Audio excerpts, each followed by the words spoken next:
My cheating wife freaked out and begged for forgiveness. She deserves what's coming. I discovered my soon-to-be ex-wife cheating. About 7 months ago, I went through all the heartache, the denial, the pain, the pick-me attempts. I was seriously depressed for a long while. I never confronted her, but I was a total mess. She must have known. I knew she just didn't care, I guess. Or at least I assumed that about 2 to 3 months ago, I was just done with it. All done with her, done with the marriage. I just didn't care anymore. I completely checked out of the relationship and started preparing for divorce and my new life to come. I avoided my wife as much as possible. I tried to stay out of the house when she was home. I would not engage in conversation. When she asked me a question, I would only answer yes. No for maybe or I don't know. I even left the divorce lawyer's bills out in the open. She must have known I was checked out and preparing for divorce. Kids even asked me about it. Even they could see what was going on. I even did the "we both love you" speech. It's not your fault. Sometimes grown-ups can't be together anymore, etc. My wife was actually in the room and must have heard me talk to the kids. She didn't comment or object. I took her. Silence is consent. Anyways, a few days ago I met a girl I used to know in school before I ever met my wife. We always had this tension between us, some kind of chemistry. We would always flirt and be touchy, but we never actually did anything about it. Let's call her Monica, because I think she looks like Monica Bellucci. Monica and her family moved away before I found the guts actually to do anything about it. I regretted that for a long time, but I was young, shy, and stupid. I haven't been thinking about Monica for a long time, actually. I haven't seen her for years. But as soon as we met, the tension between us was palpable, even more than I remember, and communication was effortless. She actually asked me out. I explained the situation to her with my soon-to-be ex-wife. I told her I wanted to be officially separated before I started dating. I wasn't going to cheat. Monica respected that. She gave me her number and told me to give her a call, as soon as I was done doing what I had to do.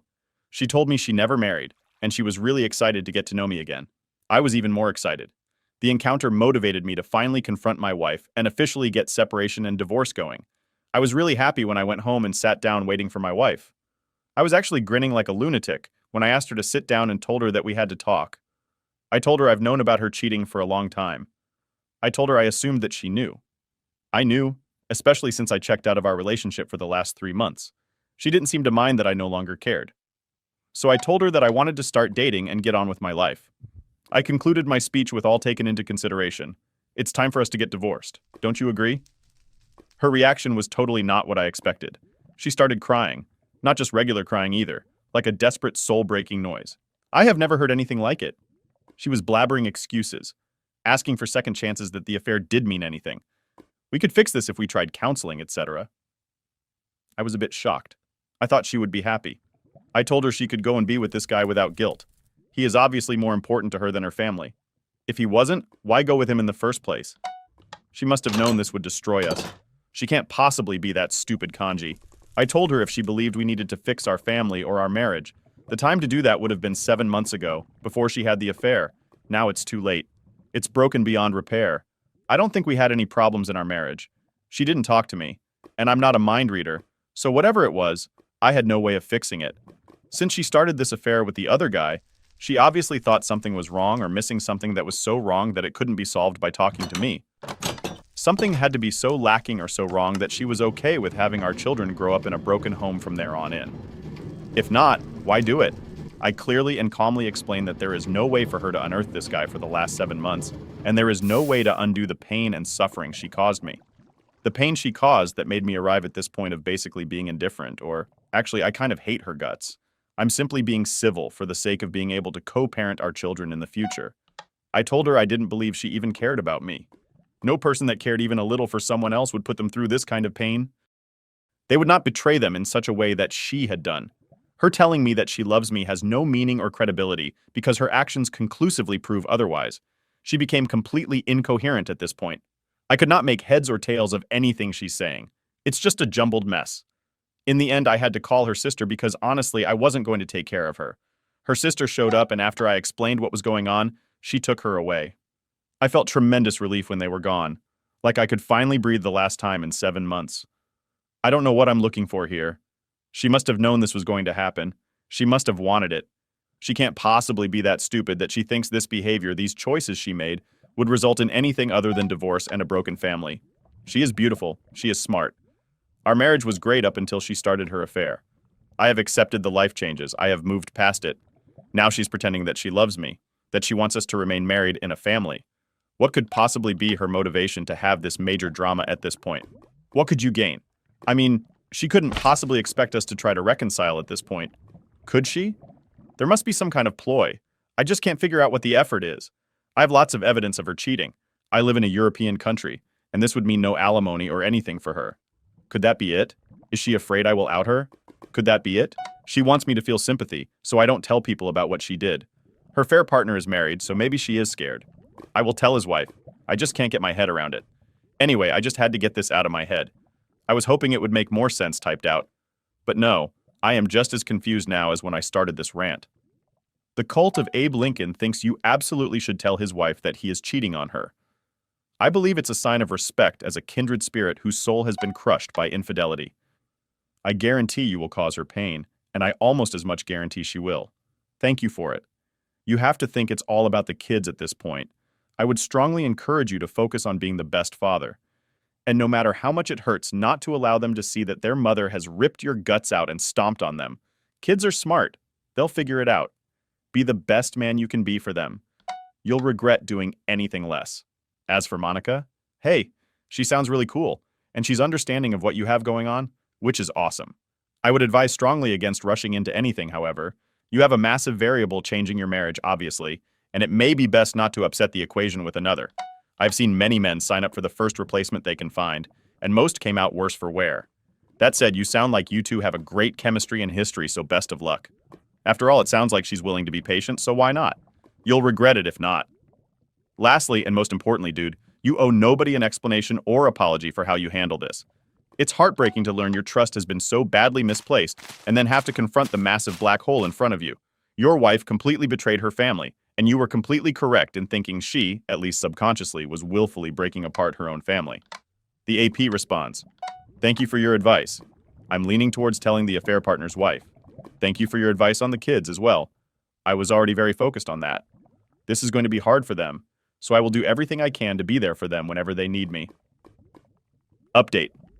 My cheating soon-to-be ex-wife confuses the hell out of me. So first of all, thank you to everyone. It's been overwhelming in many ways. I haven't had a chance to answer everyone, but I have tried to read everything I posted 3 days after the conversation with my soon-to-be ex-wife, and I had hardly slept. Actually, I passed out reading messages on my computer. When I woke up the next day, I had an interesting keyboard pattern on my face and a much clearer mind. I decided to make some lists for and against all the key points. I put a bunch of papers on the wall. I made a headline on each of them. Our kids how to behave when meeting the wife. My marriage, Monica. Questions to ask my wife, etc. The final document is too big to retype here, so I will just cover some of the main points. My goal was trying to figure out what core principles I want to do in place, and what are the most important things that I wanted to focus on. Then I went through each of those and evaluated whether or not I would actually be able to achieve anything meaningful from it, and what would be a meaningful result in the case. I got anywhere. As for the kids, they are my #1 priority. I will increase my efforts to help them deal with this more individual counseling, family counseling. I will arrange trips and spend more quality time together and make new memories. I will also involve the rest of my family on my side to drown them in love and help them through this. I will also talk to their teachers, coaches, etc. I want to make sure their support system is immediate and everywhere. I got an STI test, and I've also booked DNA testing of the kids. Just thinking they may not be mine makes me very uncomfortable. But I have to make sure for their sake, if they're not mine. Maybe there are some medical history they need to know about. What if they want to reach out to the real father when they get older? How will they see me if I don't act now to make sure hopefully they're mine, and I will be stressed until I get it confirmed one way or the other? After talking alone to their therapists, first they joined us and we explained everything carefully and let them ask as many questions as they wanted. I repeated over and over and over again that they could come to me with anything. I am their dad. I love them more than anything, and I will always, always be there for them, whatever they need, no matter what. As for my marriage, I came to the conclusion that I can never trust my wife again. Without trust, it's not possible to have a relationship. I also came to the conclusion that I do not love my wife. I don't love the person she has become. My love her used to be a very big part of me, but she killed that with the affair. It totally changed my perception of her. Maybe I could learn to love her again, but to be able to do that, I would have to want that. And to be honest, I don't want to. Better to end it and get on with our lives. I no longer want this marriage. I don't want our relationship. I don't want her. The part of me that loved her. The part of me that used to feel endless joy and happiness when thinking about her. That now fills me with dread and memories of pain. Actually, any thought of association with her causes me serious discomfort at the moment. Divorce is inevitable, I think, and I want to get it done as soon as possible. As for Monica, I talked to her a lot. I had some concerns based on the feedback I had here on Reddit. Maybe it wasn't such a good idea to jump into a new relationship. I also didn't want to bring her into my mess. And let's face it, my life is a total mess at the moment. She disagreed. She said life is messy. Might as well see how we deal with that together. While dating, I found out why she never married. She was engaged, actually.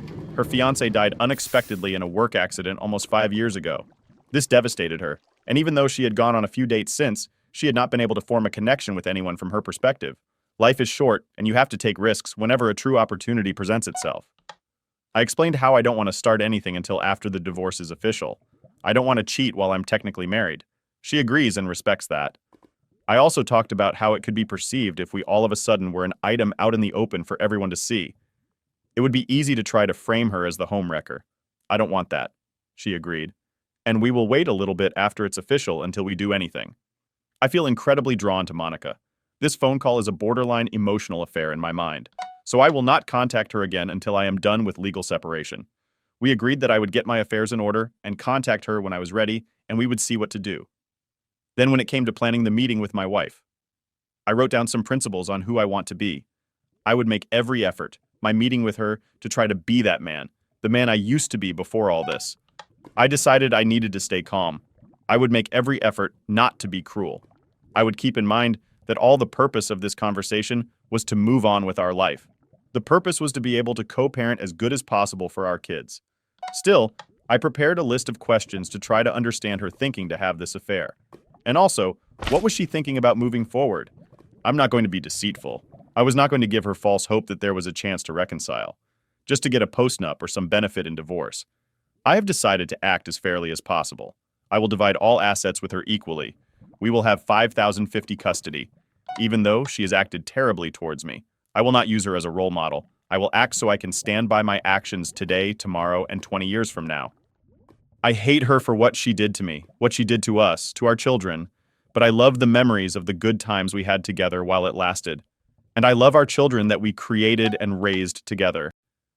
I will try to remember her in this light moving forward, not her cheating. I can't carry hate in my heart, so at some point I need to forgive her so I can move on. Up until the point she cheated, I think we had a very good marriage. We would make love every day. We spent a lot of quality time together. We hardly ever argued. We sacrificed for each other willingly. I was actually very open with her up until I discovered her infidelity. I believe she was open with me as well. But now her actions show this is not to be the case. So Saturday came and I went to see her. Her sister had warned me that she was not in a good shape. She was not wrong. My soon-to-be ex-wife looked absolutely horrible. Bloodshot eyes, swollen face, unkempt hair. She looked many sizes smaller than I remember, like she had imploded into herself. I doubt she has slept or eaten much this week. We all sat down and my wife was shaking almost uncontrollably. I felt surprisingly calm. I felt for her obvious pain, but not as a loving spouse. I felt for her pain like I would feel for an actor in a movie I was engaged in. I don't know how to explain the feeling, really. It confirmed that I probably don't love her anymore. I just sat there and waited for her to collect herself enough to speak. She started several times but would break down crying. Watching her, it's clear it's not an act. I've seen her cry many times before, but never like this. I guess people can fake cry, but I doubt anyone can fake the look of crying non-stop for a week mixed with soul-torturing sobs and giant snot bubbles. Once she finally started talking, it was like a dam burst. She apologized every second word. Surprisingly, she didn't try to excuse herself or shift the blame to me. Her sister cried as well, and would from time to time berate her. It also became clear that her sister had warned her this would happen. Apparently, it's how her sister lost her fiancé. You're back. I didn't know that her sister was cheating, gave my wife a midlife crisis of sorts. She started to think about cheating a lot. In the end, it seems she did this because she got infatuated, a crush on the guy, and couldn't help herself. She never believed I would find out or that anyone would get hurt. It was a completely selfish thing. She was apparently very happy in our marriage. She convinced herself that she deserves this fling and that I probably supported her choice if I knew how happy she was at the time. She convinced herself that this affair would pass, and we would all go back to living happy family lives ever after. She had no idea I had found out, and only when I started to check out did she start to question what was going on. I learned she broke up with the affair partner about 1.5 months ago. The buzz had started to wear off. She gave me her phone to check, and she had blocked him when I blocked him. The messages dating back 1.5 months started pouring in. She had been trying to re-engage me in our marriage, but I hadn't shown an interest of having anything to do with her up until I sat her down. She was convinced that we would be able to find a way back together, and that we would end up stronger than ever. When she looked into my eyes, when I confronted her, she understood that this was probably the end of the line. The reality of it all hit her like a ton of bricks. I tried asking her some questions, primarily about what it was in her mind that gave her the right to do this to us, to our children. Basically, it's nothing but selfishness on her part. I realized, like so many of you pointed out, I will never get the answers that I'm looking for because they don't exist. There is no acceptable answer for cheating. Therefore, I will never get an acceptable answer. I did, however, get closure in a weird way. I got to explain to her how badly she had hurt me, the incredible pain she had caused. I got her to accept that it's her fault that our marriage is broken and that our children will grow up in a broken home. This gave me a strange feeling of peace.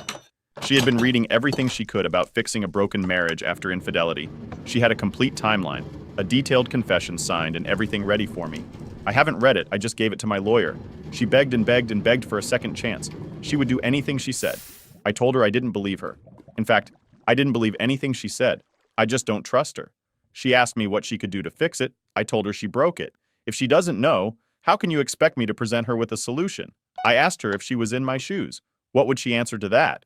If anything, these types of questions went back and forth for a while. In the end, she conceded that had the rules been reversed, she probably wouldn't forgive this either. I told her I had got an SDI test, and then I would DNA test the kids. She completely broke down for about 20 minutes when she heard this. She insisted that this was the only time she had ever cheated or done anything out of line again. After some back and forth, she conceded that I had no reason to believe her. And if she was in my shoes, she would probably do the same. I asked her if the affair partner's wife knew. She didn't know. She conceded that she deserved to know. I asked her if she would tell her. Or should I? She asked me if I would consider reconciling or marriage counseling if she told her. I told her no, but I said it would help her regain a tiny bit of respect in my eyes. She promised to tell the pair partner's wife and everybody else she would go to HR as well and confess everything. Again, I told her I don't really believe her. She swore she would never be with anyone else and that she would never give up on getting back with me, even if it took the rest of her life. I didn't believe her, but I didn't say anything. It was getting redundant at this point. She offered me a one-sided open marriage, access to all her communications, 24/7 availability. I told her that I had talked to Monica, and then I'm waiting because I don't want to cheat. I don't want to be in an open relationship. It would hurt her if we did that. And I don't want to hurt other people like she hurt me. I don't want to be her jailer either. Constantly snooping on her and being suspicious isn't grounds for a healthy relationship. I'm not interested in intimacy without a deeper connection either. Sex for the sake of mechanical sex has no value for me. If I need mechanical release, I can fix that on my own. I don't need a partner for that. At this point, we were all exhausted. We've been going out for over 5 hours, and my wife had been crying on a scale from bad to absolutely horrifying almost the entire time. We weren't going to get any further on this. It was done. I told her very clearly that the love I used to have for her had died. I didn't recognize the person she had become anymore. Our family had died by her hand, and then I would go through a divorce. I told her she could not undo what she has done. The only way to avoid this result would have been to not start the affair 7 months ago. I didn't want our marriage back. I didn't want her back. I did not want more pain. I suggested we go. No contact for a while to get some distance and perspective. I told her I already filed and that my mind was made up. We could start family therapy to co-parent, but beyond that, I don't even want to see her. This is incredibly painful to tell her. She was crying hard while mumbling, "No, no, no, no, please no, please no." When I got her to leave, she got a massive, almost explosive nosebleed. She started to reach for me, but she passed out. I managed to catch her before she hit the floor. I drove her and her sister to the ER and stayed until I learned she would be okay last night. And today, soon-to-be ex-wife has been telling everyone what she has done. Dave, her partner's wife, called me this morning to get confirmation of what my wife had told her was true. I sent her copies of some of the evidence. I just learned she kicked her husband out. She wants to meet and look at more of the evidence she's been suspecting for a long time, but hasn't had anything solid. I suggested we sit down for dinner tomorrow. She had a need to talk and asked if we could talk on the phone.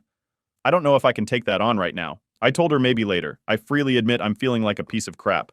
I haven't been able to sleep. Cracks are forming in my resolve. I know I must stay strong, but it's very hard. Why do I feel so guilty? Why do I feel responsible to try to fix this? We may be able to fool ourselves for a while, but it will most likely not work long term. Some of her friends and relatives have been calling me up and cursing me out. They think I should give her a second chance, but in my mind, I am thinking, why drag out the pain? Better to get it over with so we can start to heal and build our new lives. So that's it. Nothing's spectacular, no revenge, no resolve, no peace, no happy ending, just more pain for all of us. My mind is in a very dark place right now. I don't know what to do, to be honest. Thomas J. Gatto has a closing remark. I've always had this perspective about marriage. It's obvious. Like you two are building, adding parts and decorating to make it the most wonderful base until your soon-to-be ex-wife threw to the ground, and now is trying to pick up the pieces and rebuild it.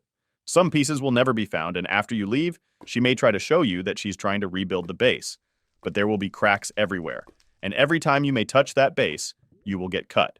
She may spend the rest of her life trying to fix the broken base, but I recommend you start building another base with another person. By the way, I had a midlife crisis because my sister cheated and constantly thought about cheating. A married person who really loves their partner would never do that.